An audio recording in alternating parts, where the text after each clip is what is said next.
Yo, what's up guys, this is Happino with another Guild Wars 2 PvP video, and this time with the Core Power Warrior.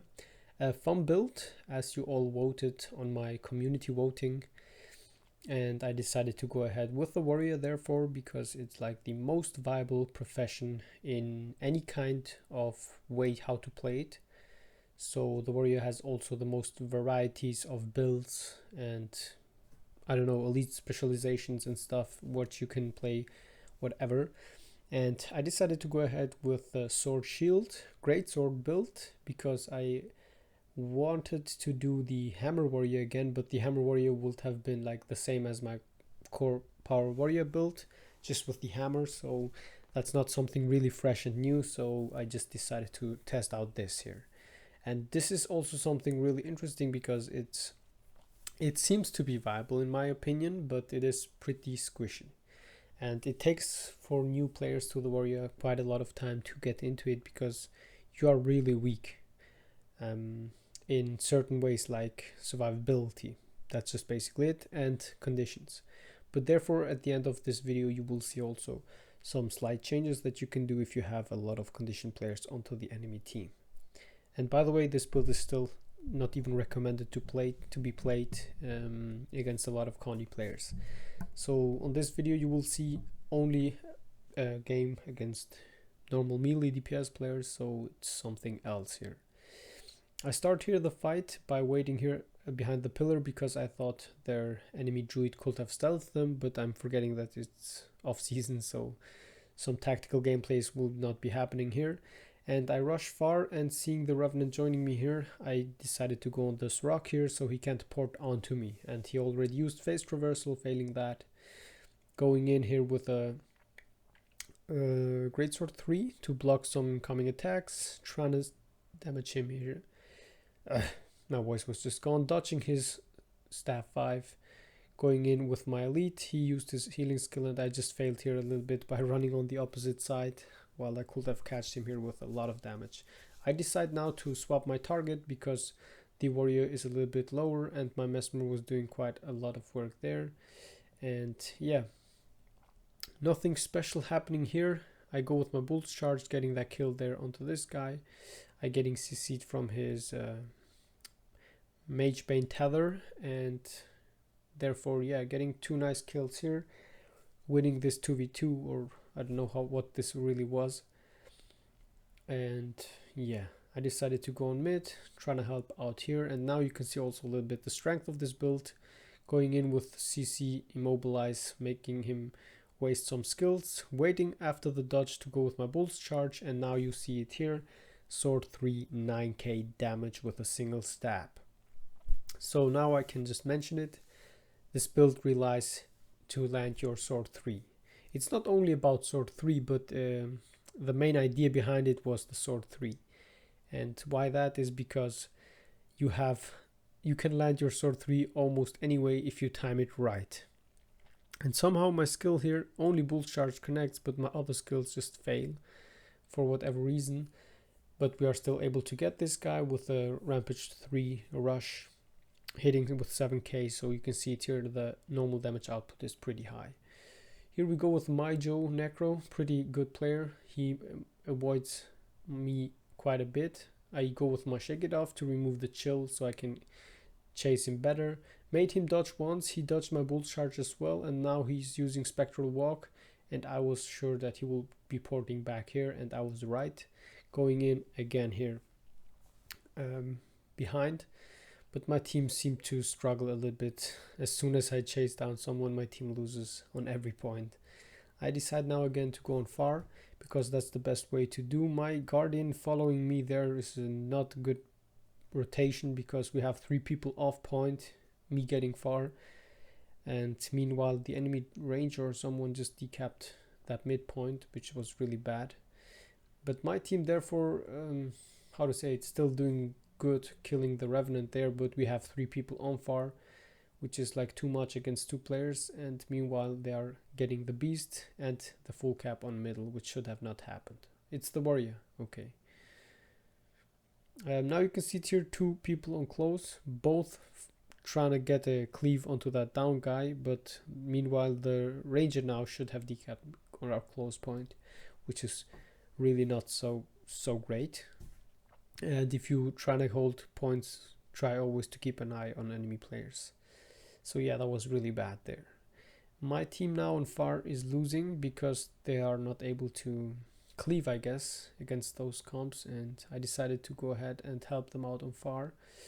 But I get pinged and righted on the minimap, which you should always watch here from the necro, that I should go mid because he's too slow to get there in time, and the druid could have decapped it.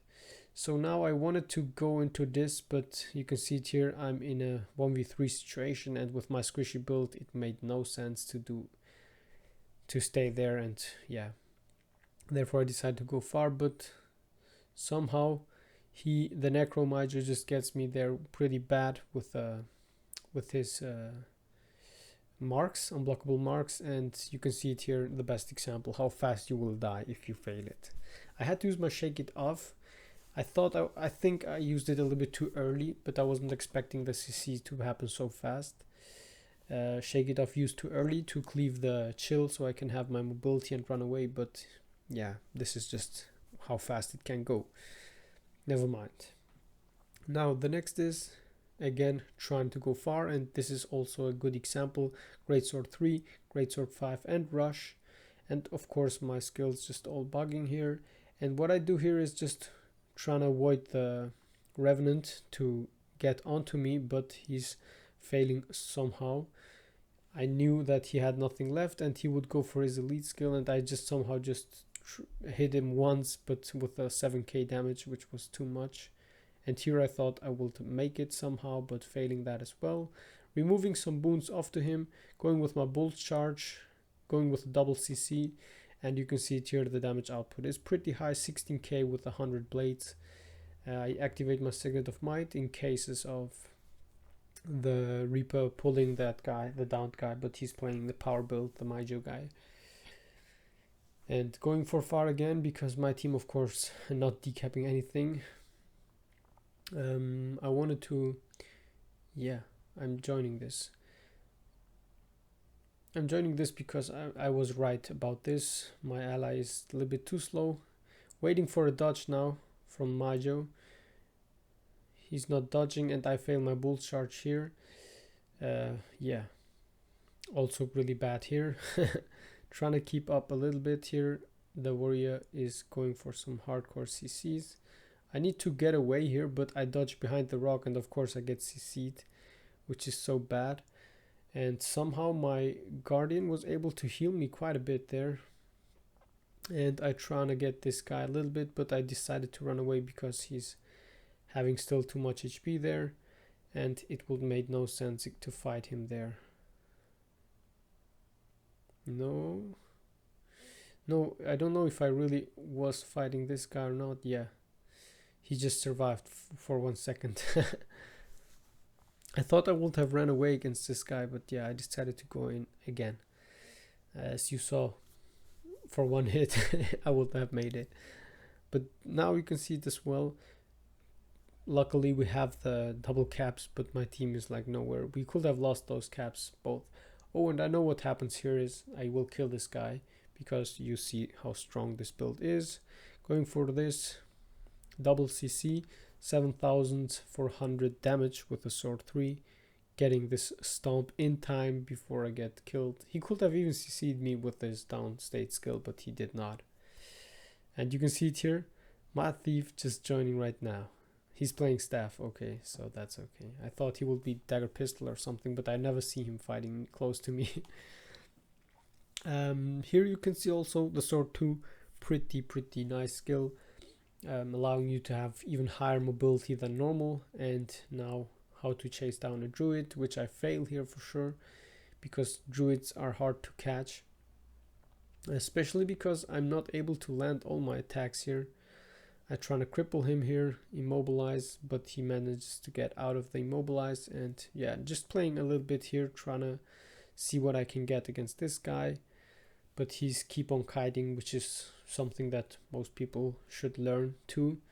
by kiting around, he just wastes my time basically. But as we have 3 cap and the game is already done, I don't have to try hard so much. And now I just go ahead with my lead skill to show you one more time here my damage output, but I'm somehow failing all my stunts.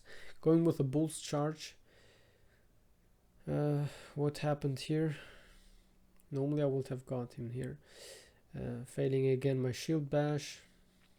Failing quite a bit against this guy as I'm seeing here. Never mind.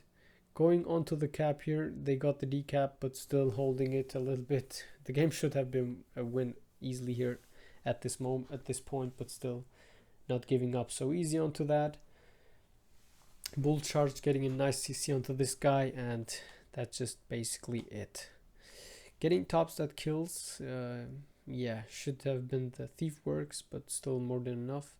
Failing twice a little bit hard. I should have done this game quite a lot better, I know, but it's just for showing you the build, farm build, as I just said.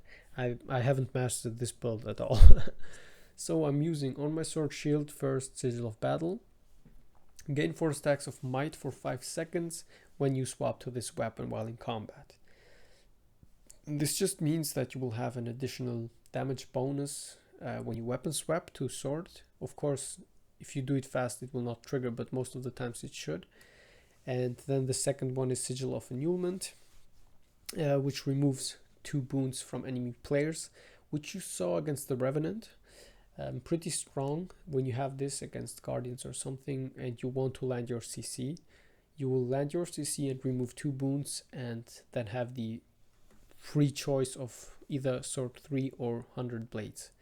On my greatsword I wanted to use Sigil of Courage, but I forgot to swap it. I will swap it after a while. And Sigil of Agility for the burst potential and when you have to retreat. Pretty nice. And as you can see here, I already wrote down Sigil of Courage something, but I'm not able to swap while in a ranked arena game. So, what's this build all about? It's basically about shield 4 and bull's charge, landing your sword 3 and one-shot enemy players. It's pretty strong, and if played well, you can hardcore destroy enemy players. Demolisher's Amulet with Rune of Strength for max damage output, and Demolisher can be even swapped, but it's up to you. The build is Strength, Discipline and Arms. Core build, as I said, with peak performance here. Physical skills gain reduced recharge and you have a 10% damage bonus for 6 seconds after using one of these skills, which is currently Bull's Charge and Rampage, the elite skill, and while attacking with your elite skill attacks you will have this boon as well up. The next is Forceful Greatsword. Greatsword skills have increased recharge reduction by 20%, granting you some more power and might every 50. No, how is it? Chance on critical strike to gain might 50%, which means on every second critical hit you will be granting yourself might. It is not binded now on your greatsword, but with your sword or any other attacks you will be able also to grant yourself might if you crit, which is pretty nice. Back then it was only greatsword. Might makes right. Gain health and endurance when you apply might to yourself, which is pretty nice. This build relies also on yourself to land your attacks to grant yourself a lot of might stacks, which will be happening on auto attacks, weapon swaps, landing your dodges, yes, those 3. Warrior Sprint, run faster while wielding melee weapons, which is on both weapon sets, and we have a 3% damage increase. When we have Swiftness, yes, and Swiftness is applied to us with our burst abilities, so we should have it quite a lot of times there. Brawler's Recovery, by the way, just back one more time, Warrior Sprint will also remove Immobilize each time we use an ability that has something to do with jump or leap and stuff like that, which is Sword 2, Shield 4, and Greatsword 3, Greatsword 5, and Bull's Charge will remove Immobilize, which is pretty nice to know. Brawler's Recovery, every 4 seconds or 5 seconds we can swap our weapons and remove therefore one condition, and Burst Mastery's burst skills deal more damage, grant swiftness and a portion of adrenaline spent back to you. And then on the arm straight line, lesser signet of might, signet mastery, which means signets gain reduced recharge and grant a stacking ferocity boon on use. Cast lesser signet of might when striking a foe below the health threshold. In combination with this build, we will have a twice signet of might. The passive signet of might will grant you not additional power, but just the passive effect with the unblockables, which means if you attack an enemy under 50% HP, you will trigger this automatically, have for 6 seconds unblockable attacks, and signet of ferocity for 1 minute, which gives you 100 ferocity in addition. And this will be applied maximum of 5 stacks, which means you can apply it with your passive signet usage here, with your healing signet, and with your second signet of might that you have on your build equipped. Which means you have 3 times the chance to get signet of ferocity. Oh my god, my voice is gone, man. Just a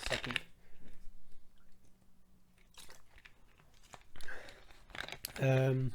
Yeah, so you can have a 500 ferocity bonus, but it's pretty hard. You should basically get like three stacks of it most of the times. Unsuspecting foe, increased critical hit chance against disabled foes, which means you have a 50% higher crit chance against people who are stunned, dazed, float, sink, and so on and so on. This boon occurs also when an ally of you is CCing an enemy player. So it means any kind of CC, not only from yourself, will give you this 50% additional crit chance. And if you have your arcing slice F1 burst ability, if you land that and you have yourself fury, or you will even get it from the build as well, each time you activate a burst ability, you will grant yourself even fury without even having the F1 of your greatsword. So with your sword as well, you will have 75% critical hit chance normally, and against stunned foes 130 or something like that. Yeah, 125 you should be having if against CC'd foes if you have fury. And even without fury, you should have the 100% critical hit chance, which means you will crit always against CC'd foes. Keep that in mind. The last one is hello, I'm not swapping. Furious critical hits grant bonus adrenaline and gain a stacking condition damage effect. This is basically only for the adrenaline, because the other trait lines here made no sense. And bonus adrenaline means you will be able to use your F1 abilities more faster, your burst abilities, and therefore deal more damage. And here you see it again, Furious Bursts. Using a burst skill grants fury, which means no matter if it is your F1 on your sword or with your greatsword, you will grant yourself fury. And as I said, just have a higher critical hit chance.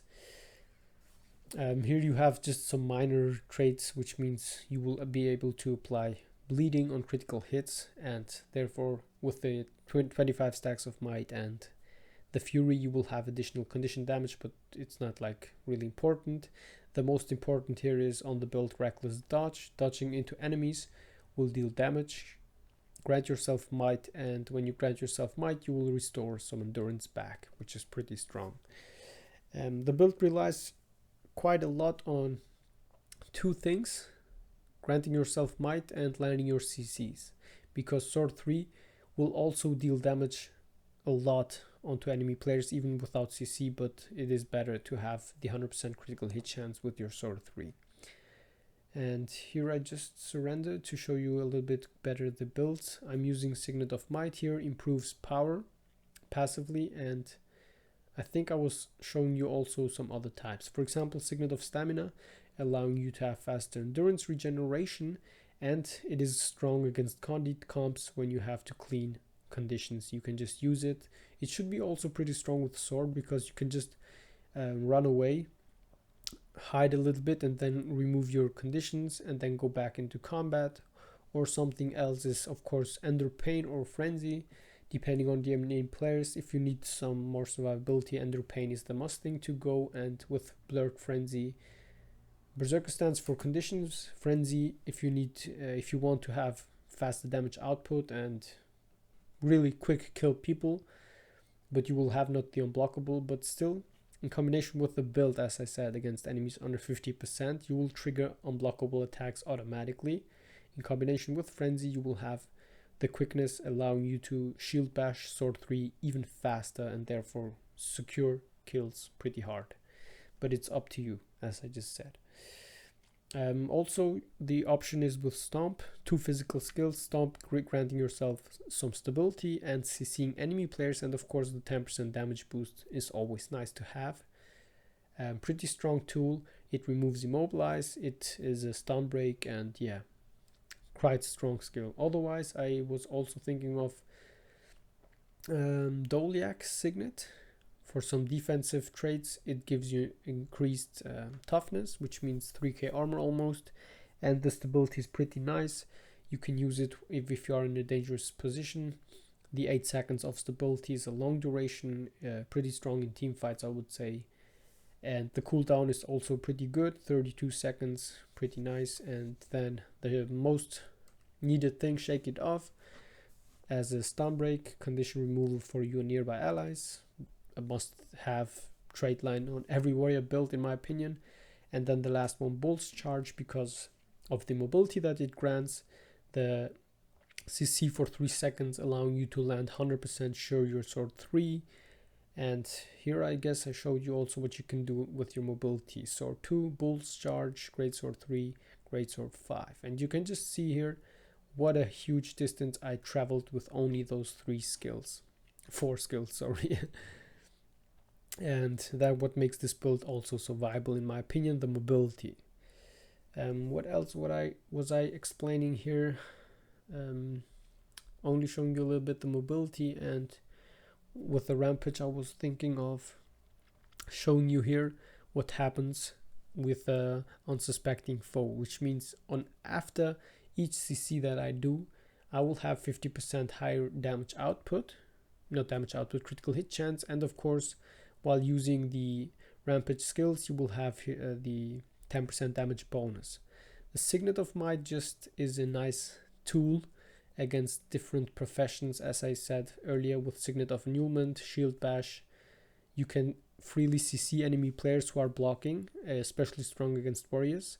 And then with the Final Thrust, you can see it here, it deals twice the amount of damage that it normally does. And as you saw against the Ranger and the Revenant, 9k damage, and the highest that I saw was 12k.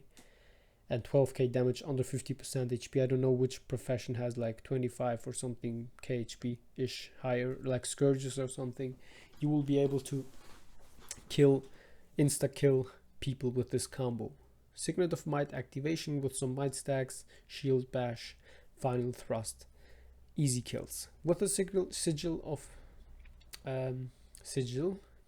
Annulment, you will remove 2 boons, which means even if the enemy is blocking and having stability, Signet of Might, unblockable attack, remove 2 boons, remove stability, get the CC, get the 50% higher crit chance, and as you can see it here, even without Fury, as I said, you have 55% critical hit chance, with a CC 105%, which means 100% crit chance, and you will just Final Thrust kill, insta-kill an enemy player. That's pretty strong.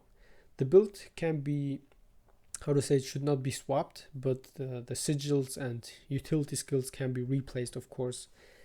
But it's like the best that I was thinking of. Having double Signet of Might being pretty annoying. Double CC here with timing can do a lot of work, and yeah. It is also strong in team fights. If you have double Signet of Might, double unblockable, 12 seconds of unblockable attacks, you can do quite a lot of work. And for the hardcore players, Berserker Amulet is of course the must-have, but I thought I show you with Demolishers for the people who want to try it out at the beginning here. And so guys, that was basically it. If you have any questions, feel free to ask me in-game or under this video. And now as always, you will see 3 of my other videos. And of course, don't forget to subscribe only if you like to. If not, don't do it. That was Happy No with the first fun build, and a lot more are coming soon here. I hope you have a nice day after watching this video, and bye bye all. Thanks all for watching. I see you in my next videos.